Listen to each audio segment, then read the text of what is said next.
Кобыла медиа ұсынады.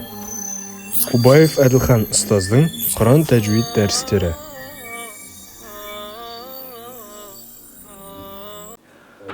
Бисмилла, ассаламу алейкум. Бүгінгі біздің сабағымыз сукун сабағы.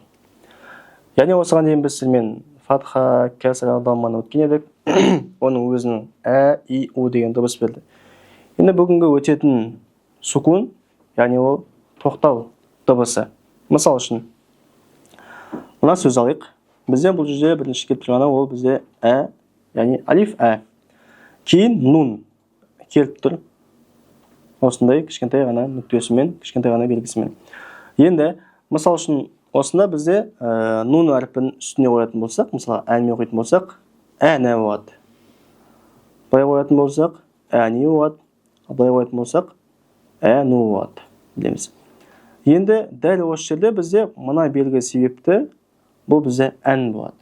Яғни осы әріпке тоқтаймыз. Оған үстіне ә, и немесе у белгісін айтпаймыз, дыбыстамаймыз. Тек қана сол әріпке тоқтаймыз. Мысалы айтадық.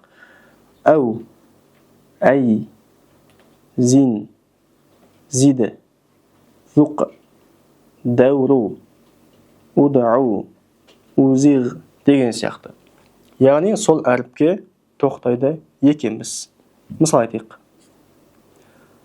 Алиф бәдик, мысал үшін, түсінікті болу үшін, мысалы, бәб, бәбі.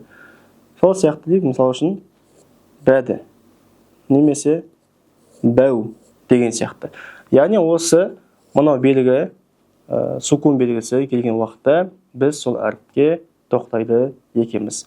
Жақсы, біздегі әдеттегідей үй жұмысы, ол бізде осы бетті толыққанды оқу, және де өзіңізді соңындағы тексеруге арналған тапсырмамен тексеру. Келесі сабақта кездескенше аман сау болыңыздар.